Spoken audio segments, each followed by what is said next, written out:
Well, it's an early start today. I'm back on the road and it's a Sunday, so I'm a bit worried about traffic. But Google says it's going to be about an hour and a quarter to get to Soriano nel Cimino, where I'm going to be meeting an American couple who are musicians. I'm going to top up the petrol and get on the road.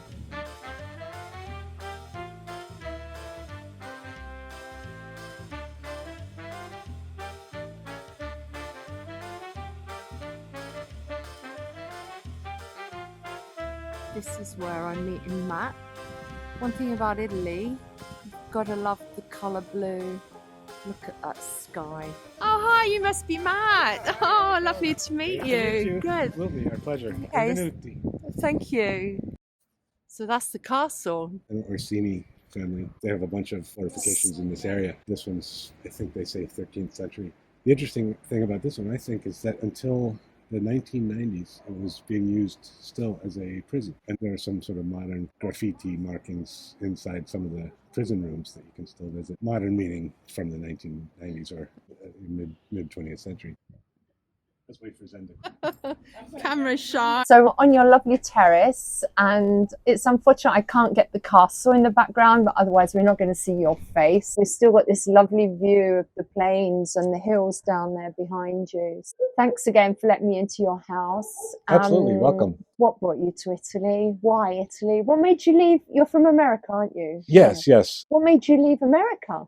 a lot of factors, one of which is a great love for this country. We visited probably between 2006, when we took our honeymoon here, and 2019, the time that we moved here. We had visited Italy a week or two at a time, probably 45 or 50 times over that period. Wow.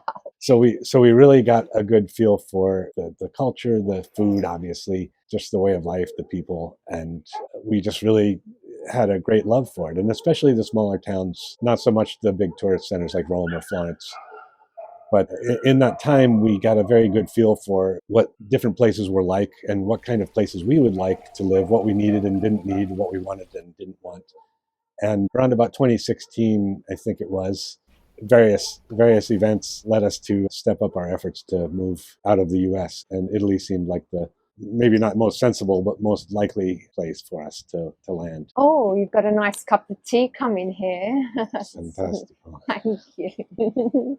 Thank you. So what made you choose Soriano out of all the places that you must have seen? Why this particular town? Did you buy your house or are you renting? We bought this apartment before we knew that it was going to become our permanent and only home in Italy, before we knew that we were going to move here for sure. We thought it was going to be sort of just a foot in the door, as it were, here for us to come and visit and work and research the area and that sort of thing. But as far as why this particular town, some friends of ours who were fellow Italophiles pointed out this town to us and said, hey, you should check this out. It's close to Rome, but not too close. And it's convenient to the autostrada, very convenient in that way to a lot of the major travel centers, but again, not too convenient. So it's not a very heavily touristed area at all. Although it's really gorgeous and there's so much rich history and what should be popular tourist attractions here. And that's one of the things we like about it is that it's not that heavily trafficked. Yeah, well, let's keep quiet about these little towns. Well, otherwise they're going to change too much. We want to balance that against wanting to brag about our little corner of things here. Yeah. So we came to visit, and it really just checked all of the boxes. A lot of really interesting history. There's a castle at the top. And we can just see the castle. There's that castle right in front of your balcony. So that is the view you have every single day. Well, what could you wish for? And that's one of the, well, it was one of the selling points of this particular apartment once we saw it. Yeah. It definitely wasn't the size or fanciness of the place because it's only about 50 square meters. So that's roughly 500 square feet for those on English measurements. And so it's a very tiny place to live. And we moved here with 4 cats. So that was much more challenging as well. And you live here permanently? You're permanent residents? That's right. We have to renew our permesso di soggiorno, our permit to stay, every couple of years. We're here on work visas. We're here as musicians and organizers of cultural events. I was going to ask you about that because I'm sure everybody that are listening, they're going to be wondering, how on earth did you get a visa? Because from what I'm learning, there's only a few hundred given out every year. How did you find out that you could get a visa as artists and musicians? Well, Zeneba did an exhaustive amount of research into all this. She's really brilliant and figured out an incredible amount of logistics to make all this happen. But I guess the sort of tipping point was when we were visiting here in early 2019. In fact, the first time that we saw Soriano, we decided to take a trip up to Florence because Zen had found a immigration lawyer up there who specialized in getting people visas of various types. We approached him and he said, well, with your credentials as musicians, longtime symphony players, organizers of concerts, producers of CDs, including Grammy nominations and such in our work as musicians in the States, you guys have the credentials and connections to qualify for a work visa as musicians and organizers. He said, and not only that, but you should apply right now because they've recently released quotas that include this category of worker that they would like to get. And so we paid him a not small amount of money to prepare our work visa applications. At the time, there were 3,000 work visas available worldwide coming into Italy. And so we were extremely fortunate to get 2 of those. Now it's even more restrictive. I think there's something like 500 available total. So it was worth that extra expense to get somebody to advise you properly, do you think? Or do you think you would have come to that conclusion anyway? I have no idea had we come to the conclusion and then whether or not we would have succeeded in getting the application approved. It seems doubtful. So it was obviously well worth it because it got us here. Mm-hmm. And then we moved between the time of that meeting and the time we moved was about 7 months. Can I ask you how much it cost you for that consultancy and everything? I believe it was something in the order of €4,000 and change, maybe. Quite a lot. A lot, yeah. But invaluable work. And it worked. It did work, yeah. So again, it got us here. So you're musicians. Is that what you do here to make a living? Or are you still living off savings? In part, no, not so much living off savings. Although we did sell everything in the States. We sold our house. We don't have a home in the States. This is it. So that helped us show a little bit of a nest egg to the Italian government. But yeah, we're here as working musicians and organizing concerts. We also have another business which we do here and the income for which we pay taxes on in Italy as well, which is organizing and creating itineraries for travelers, mostly Americans and some people from the UK, Germany, Australia, some, but largely Americans because that's sort of where we're most known. We make itineraries for them to come to visit Italy in mostly small towns, again, avoiding the tourist centers in favor of more unknown, but nevertheless fantastic places like this. Yeah, which I think is a brilliant idea because there's so much to discover, isn't there? Absolutely. People seem to just go to the main cities and not really come in contact with the local communities or anything. About Soriano, are you the only American couple living in Soriano? Does everybody know you? Well, I think a lot of people see us and probably say, "Oh, those are those crazy Americans. Didn't they do some concerts on the balcony back in during the lockdowns and things like that?" There are a few other non-Italians who live here. There's an Australian family. There's one American woman who's married to an Italian. And there are a handful of Australians and Brits who live here sort of part-time, a couple of months at a time. And what's the population of this town? Something like 8,000 or 9,000. Okay, that's quite a lot of it's not tiny. Expats. And in fact, well, like I said, only a few of those are actual residents. Yeah. A few more come and go. And it's a large, small town, although it's not touristy at all. It is fairly bustling and alive. It's definitely not one of those sort of quiet, sleepy, almost abandoned old towns that you see so many of in Italy. Yeah. It's quite vibrant, which is one of the things we like about it. I wonder if that's because of the vicinity with Rome. I mean, it took me an hour and a quarter to get from my house, and I live on the other side of Rome, on the southern part. So it is literally just half an hour on the motorway once you get off at Orte. Depending on how one drives, you obviously drive more like an Italian. I drive a little slower than that, but yeah, it's quite close. And I think at one time this was an extremely popular location for Romans to have a sort of a summer place to beat the heat up in the mountains a little bit.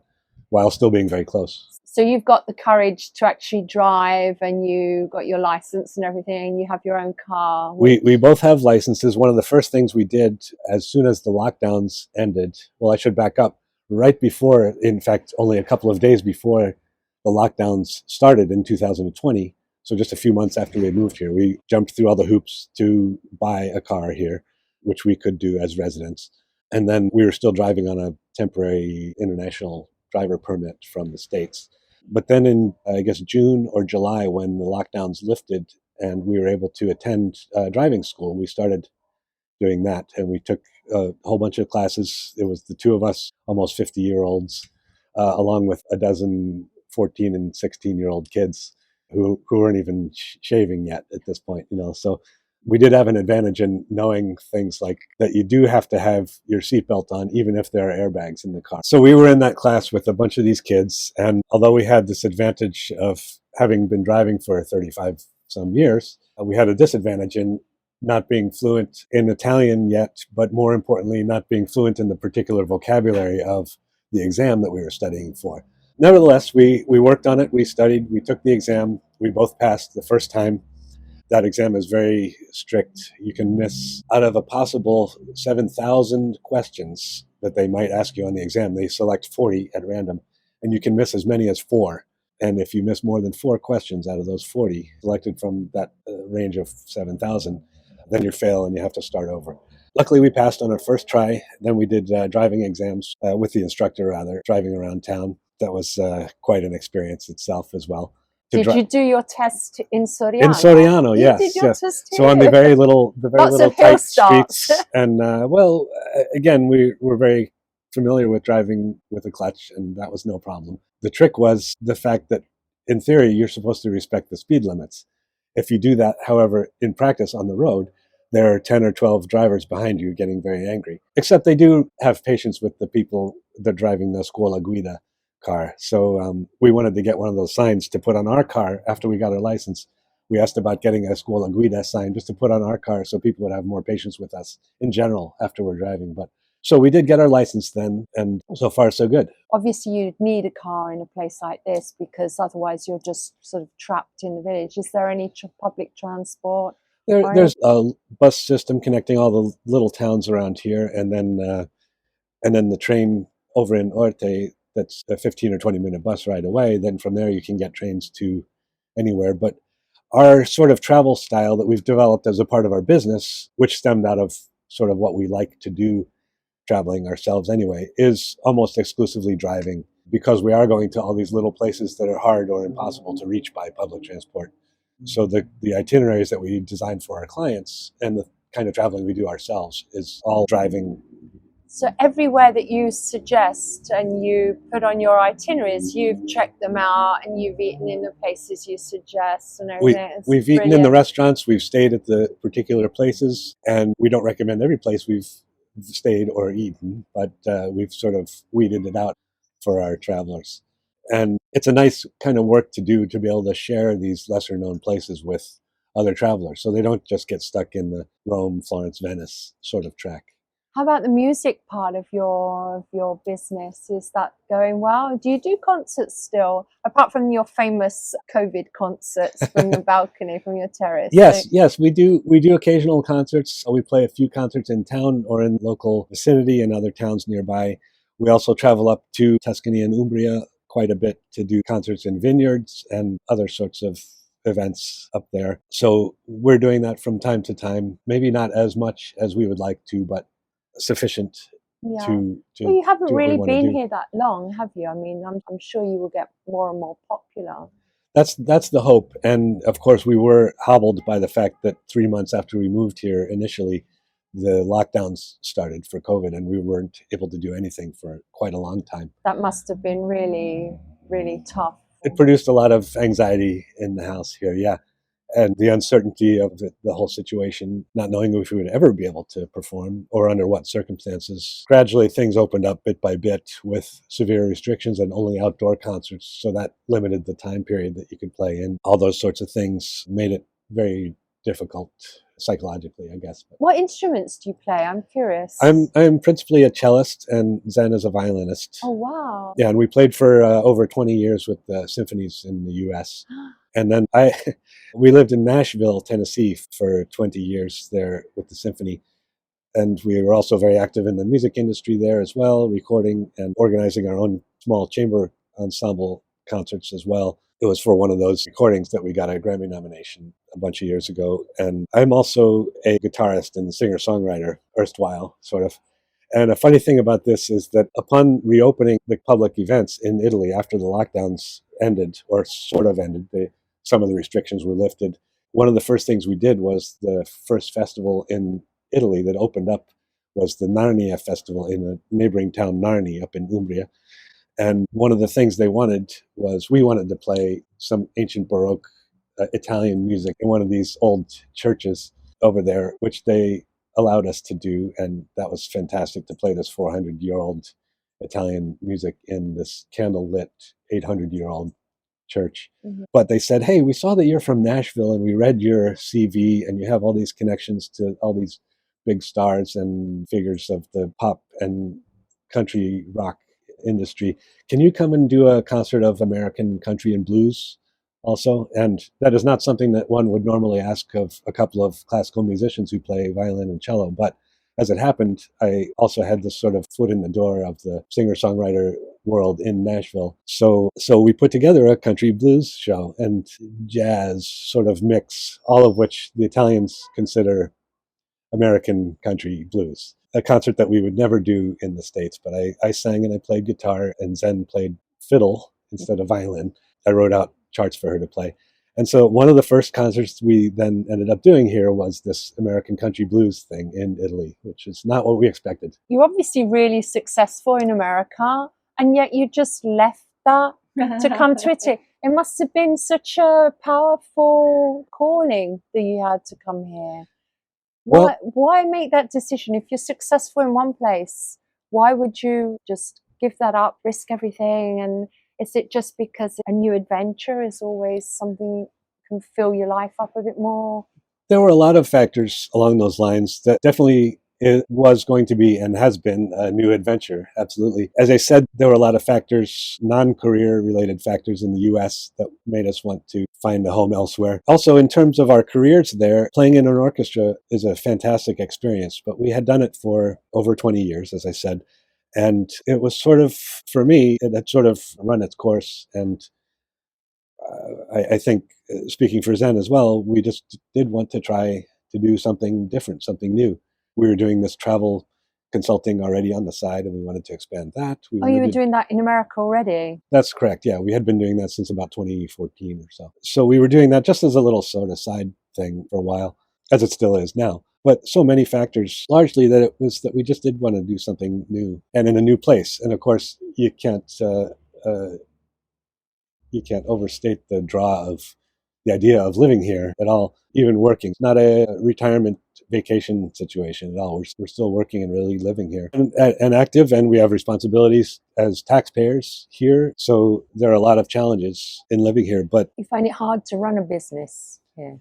Well, because we're self-employed, it's not as hard as maybe running a bar or a hairstylist or something like that. So we just work from home when we're not playing. We work from home. We do all the organizing from home, and with an office like this, it's not so. Have another look at your view. So you sit at your laptop often, and that's what you see as you're working. Exactly. I can see, people probably can't see, but I can see snow on mountains in the distance at the moment. So those are some of the Abruzzese mountains, and then to the north is Umbria as well. So yeah, it's not a bad workspace. And then when we go out to play, the workspaces are these ancient churches and vineyards and such. So all in all, it's quite an experience. And for us too, we're finding that at least the way we live or choose to live, it is very inexpensive to live here, notwithstanding taxes and notwithstanding the difficulty in making a living here. It's extremely inexpensive in general. We have a very small place, so it doesn't cost much to heat in the winter.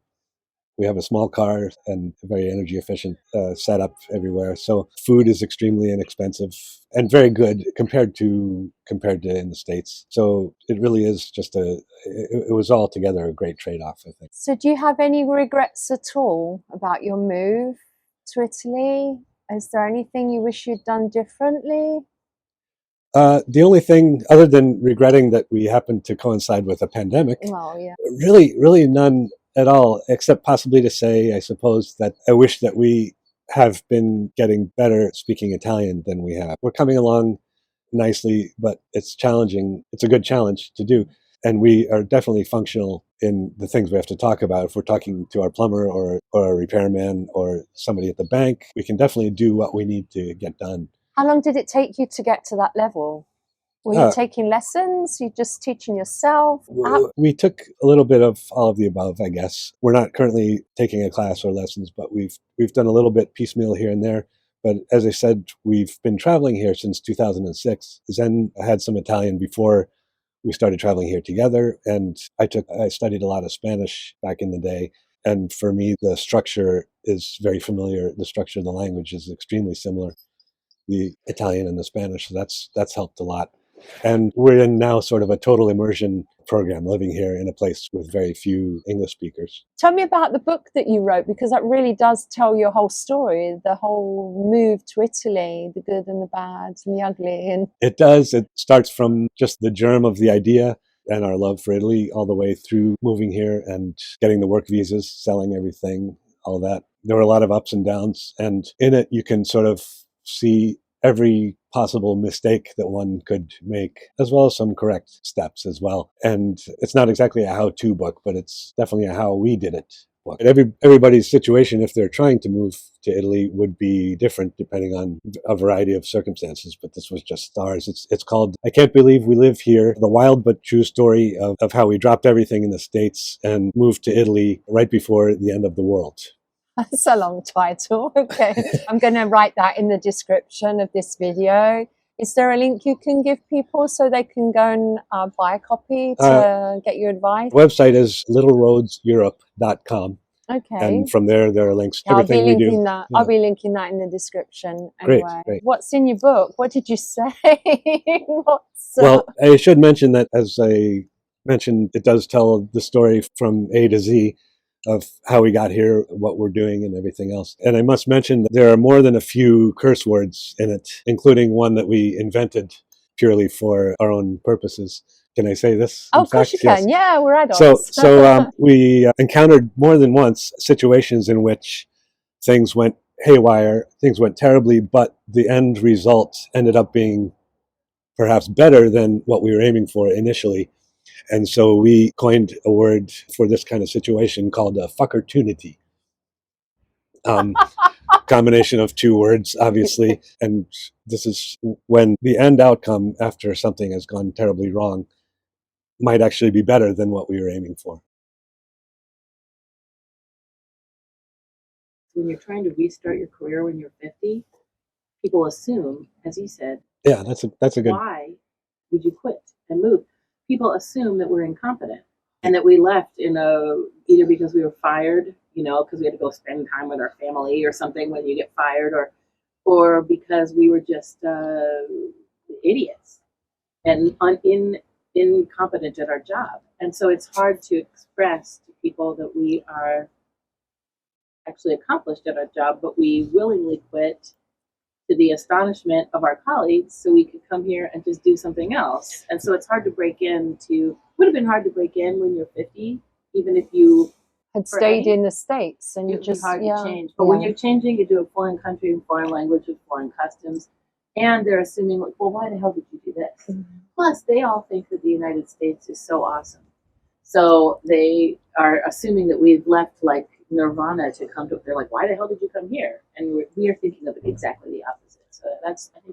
Yeah, there seems to be this inverted tendency, whereas 100 years ago or more, Italians would be emigrating to America because it was the American dream. It seems to be now the Italian dream. So there seems to be so many people thinking that Italy is the new America, even, isn't it? And to be fair, I think having just returned from the U.S., I was, after 4 years of not being there, it was remarkable to me the convenience there. I mean, you can get everything any minute of the day. And so I understand when you're coming from this culture where that's not true. It does seem fantastic to be able to get anything, but it's that convenience is mitigated by these serious drawbacks. So, and it's just soullessness of the place in general. Sorry. Of the States. Listen, all this that you've said won't be picked up on audio. So no, I understand, but I'm just saying, like, I would think the hardest thing has been trying to break into the music business here, where people, first of all, it runs very differently, but also they're just like, well, I'm sorry, how old are you? You're 50?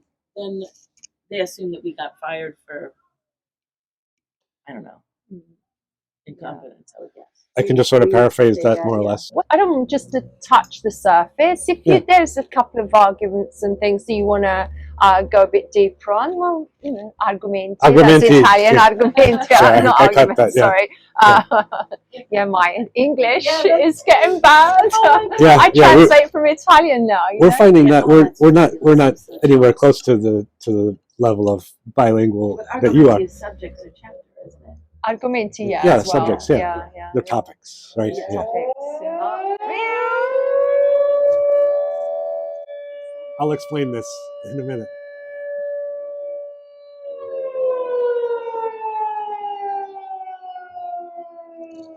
Oh wow, that was unexpected. It was unexpected the first time we heard it too, and we were right in the middle of the town square, right under the siren at the time. That is an old, what used to be an air raid siren. Then in the 50s and 60s, our understanding is it was used for signaling the times of day for the workers. They would have the 8 o'clock siren in the morning, start work. Noon is lunchtime, obviously, and then another one at 5 p.m., end of work. And so the town has just decided that they like that and they want to keep it. So in the square, where it's very, very loud, all conversation just stops for a half a minute or so while that siren goes off. So there's still this old tradition alive. Exactly. It's really interesting. And now we sort of depend on it. When we hear that, the 5 o'clock one, for instance, we'll say, oh, is it that time already? We need Spritz. to... Yeah. Aperitivo. Perfetto. So it is really neat. But the very first time hearing it is a little bit disconcerting. So what sort of population is there? You've told me the number of the population, the amount of people that live here, but are they all old people? Are there any young people? Have you made friends? Are there any people in particular that you always see? Do you get on with everybody, all your neighbors? We've been extremely fortunate with that. We've by no means met everybody here or know everybody here, although we recognize many, many faces. And we've gotten to know a good many people. Our immediate next door neighbors are fantastic. And in the surrounding few blocks here, just everybody's really nice. And in general, everybody's really nice. We really appreciate the warmth with which we've been welcomed here. We're extremely grateful for that. During the lockdowns, our neighbors would bring us food all the time because I think they felt sorry for us because they knew we had just moved here. And so they would drop off eggs or vegetables or, a chunk of cinghiale that they had gotten from a hunter friend or something like that. Yeah, so they are amazing. It's really been great in that way. And we have a long way to go in terms of getting to know people. The more fluent we get, the better we can do that and not just talk about the weather and food, although those are two important topics here. But you do that by going to the local shops as well, don't you? You end up bumping into people at the bar. Oh, yeah. If you're part of the community, then that's just, it's almost automatic, isn't it? It is. And in fact, we were just talking about this the other day. If we have to go meet somebody at, say, noon, and we're a 5-minute walk from the town square, we better leave about 15 or 20 minutes because we're going to run into one or two people that stop to chat with us for a few minutes. And so that's just part of being here and people knowing everybody, which is really fantastic, I think. You've obviously come here with the right mentality, haven't you? Because you seem to be very taking the rough with the smooth. You have just melted into the place in a way. I think if people come with the wrong mentality, they're comparing it to back in the States or back in England. Whatever. Yeah, I think it's really important to know what it is like to live here, not just to visit here, to vacation here, even for like a 3-month period. it's not the same as really living here. And it's important to know what it's like and to accept it and embrace the experience of it, not try to recreate what you have in the States or in England or wherever, not try to recreate that here, but do things the way they do here. And we also wake up every day with a feeling of gratitude for being here and for being welcomed. Hence the title of that book. I can't believe we live here. We're just so grateful to have that experience. And this is the thing, is to really be here, not to try to create a little Chianti Shire version of England or some such. So your Italian dream has basically come true. It is true. It really is. It really is. Yeah. Yeah. We're making our living. We're living here among the locals, and tiny bit by tiny bit, we're becoming more comfortable feeling like we are the locals, you know.